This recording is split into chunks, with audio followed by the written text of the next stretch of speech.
If you're looking for videos about home gardeners creating seed snails, you're in the right place. Hi, I'm Kendall, and last month I created a video about 14 YouTubers who made seed snails in 2024.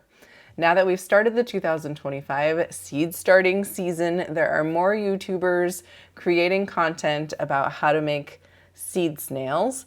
And so I figured I would add to our list with 15 more home gardeners making seed snails. I'm going to walk you through the list, and I'll have a link to all their videos below if you want to follow their seed snail journey. Make sure you stick around to the end of this video.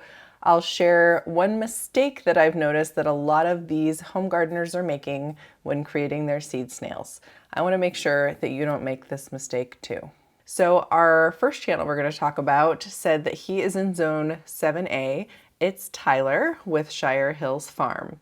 So Tyler shows us a video planting shallots in seed snails. He uses a thin foam, the same as Frida Sober, but he cuts it a little bit shorter than some other seed snail creators. He seems to be doing that because he is using a bottom watering tray that has a humidity dome that fits on top of it, and between those two he only has about 3 or 4 inches of space. It makes sense that when he's trying to germinate seeds and wants a humidity dome and he wants to use some equipment that he already has, that he would make a shorter snail for this circumstance. He does mention in this video that if the shallot starts are going well and their roots are starting to grow out of the bottom of this shorter snail, he plans to make a deeper snail and transplant the shallots into the deeper snail until they're ready to be planted out into the garden. Next up we have Michelle from 90% Native Plants. She posted a video planting mostly native grasses, and she talked about how she plans on mostly using recycled materials. So in this video you can see her cutting up a compost bag to about 8 inches deep. She really emphasizes, since she's wanting to plant mostly native plants, how having the extra deep root space is really what's attracted her to using seed snails and trying the seed snail method. If you think about it, it's hard to think of another container besides a giant pot that would have 8 inches of root growing space for a seedling. It also makes sense that since she's growing native grasses, have you ever seen those images of how deep native grass roots can grow into the ground compared to other plant roots? I'll try to find an image of that and pop it up here for you. It makes sense that for growing native grass seeds, she would want an extra deep soil area for the roots to grow before she plants them out into her landscape. Now we have Andrea from Andrea's Healing Garden. In her video, she plants peppers and herbs, and she uses cut up jeans to make a seed snail. She rolls them up tightly and puts them into a deep tub that she can then cover with saran wrap to create a sort of humidity dome situation for her snails. I'm assuming she'll leave the saran wrap on there until the seeds germinate, and then she'll be able to remove the wrap and bottom water her seed snails. Next up we have Jim from Cedar Farm Life. He is in zone 6B. He plants a whole bunch of seed snails with onion seeds. He shows us a 12-inch deep foam roll he bought from Lowe's, hoping to use most of it up this season making seed snails. He cuts that in half so his snails are 6 inches deep, and then talks us through the measurements he uses, since he's already made a bunch of onion snails and is making us an example snail for this video. So he has the 6-inch deep foam. He makes it about 3 feet, maybe a little bit longer wide, fills it with about 1/2 inch of soil and rolls it up, and that gives him a 5 to 6 inch wide snail roll. So measurements like that might matter to you if you're trying to fit the snail rolls into a particular type of tray or into a particular size of pot in order to keep the snail rolls together. Next up we have Tony from Swiss Army Vegan. She's in zone 6A. She is planting brassicas in her seed snail, and she shows us a new repotting planting mat that she bought, one of those mats that has the snaps in the corner. So she lays that out on the ground to contain the mess from the seed snail making process. So seed snails do make a mess because they frequently will release some of their soil on the sides while you're rolling them up. So it's good to have a way of protecting your surface while you roll them up so you don't have to worry about the mess too much. She also uses a type of thicker foam called sill plate gasket foam. I have seen this used in the past, but usually people don't necessarily call out what it is, so it's interesting that she showed us the new packages of foam. I think she said she bought them at Home Depot, but I think you can get it at any big box store, probably, or order it online too. The one she's using in this video is pink, which is super cute. It's 3.5 inches wide, so it's a shorter snail roll, kind of like the one that Tyler made in his video, and it's a 1/4 inch thick. Quite a bit thicker than the polythene foam that Frida Sober uses to make her snails. Next up we have Jacquie from Jacquie's Garden Spot. She's in zone 8B. Jacquie plants up a whole bunch of different types of seeds: blueberries, strawberries, broccoli, collards, Brussels sprouts, and celery.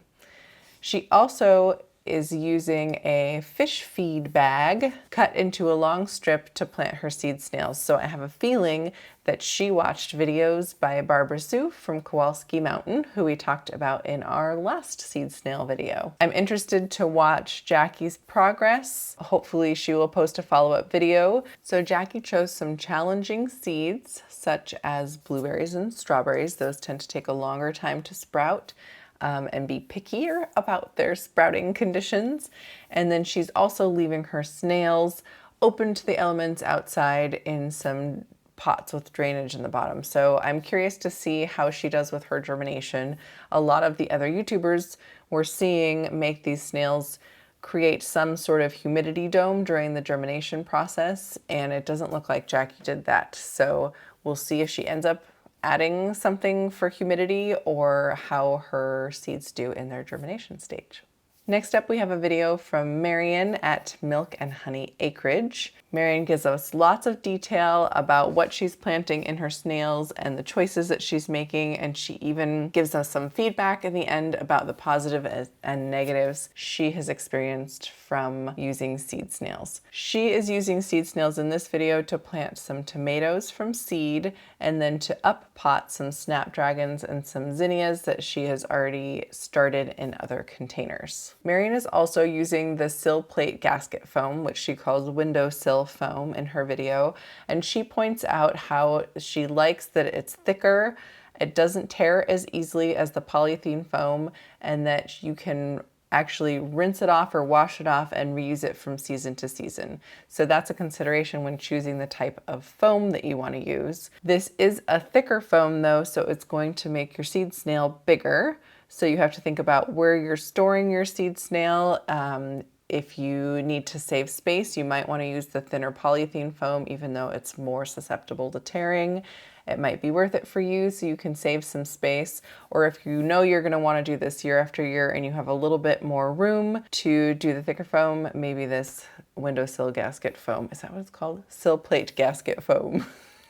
is worth it for you to check out. Marion made her video over time, so she shows us the planting of her snails, and then she also shows us some results so we can see her actually removing her seedlings from her snails and transplanting them into her garden. Next up we have Jamerica from Jamerica Life. She did a nice long live video sharing how she's building her seed snail and why. She talks about being influenced by other YouTubers creating seed snail videos, and I'm pretty sure she's talking about Megan from Wood Prairie Farm, because as we talked about in our last video, Megan used a plastic layer and then a cardboard layer, planted her seeds into some soil, rolled it up, and once they germinated, she removed the cardboard with the seedlings attached and planted the whole thing.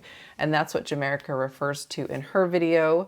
She shows us how she has cut a feed bag down to size and lays it on her table. Then she lays down a piece of cardboard corrugated cardboard that's been pre-moistened as the next layer before her soil, and then she rolls up her snail from there. So it seems like she has been influenced by Megan from Wood Prairie Farm. And then she also uses little individual baggies with twist ties or zip ties over the tops of her seed snails to act as humidity domes. And in this video, Jamerica is showing the planting of Swiss chard seeds. Next up, we have Beth from Busy Being Beth in Zone 8A. In this video, she's using the thinner polythene foam to make her rolls and planting peas in them. She uses Ziploc bags on the top of her rolls, and she puts one roll of peas inside to germinate under lights, and she puts the other snail roll of peas outside in a more like a winter sowing situation where she cuts some holes into the Ziploc bag so the snail roll can get some water. She then shows us the results at the end of her video, talking about how she was able to go from seed to planting out in the garden in only 8 days using this method with peas. Next up, we have Lynda from Lynda Meyers and Company. She is in Zone 8B, Southwest Washington, and she has 2 videos. She just today published her second video showing her experiments with seed snails, and she is using some interesting material. She lays down a piece of row cover fabric and then a piece of parchment, and then she plants some peas and she does some up potting into a snail, and she shows the results of some of those plantings in her second video. She does seem to have some trouble rolling up the combo of the row cover and the parchment. It seems to me like the row cover is maybe a little bit loose, or maybe it stretches out as she's rolling it. And she said when she tried to use just the row cover by itself, it tore, so she needed the combination of the parchment and row cover in order to keep the form of the snails. She is comparing her pea planting in the snails with pea planting into some epic deep 4-cell trays to see if she likes that process for starting her peas. And then she is germinating most of her seeds in her unheated greenhouse outside. Next up, we have Sandy from a WildCrafted Life in Zone 7B. She is planting up onions and cabbage, and she is using a thin polythene foam like Farida Sober.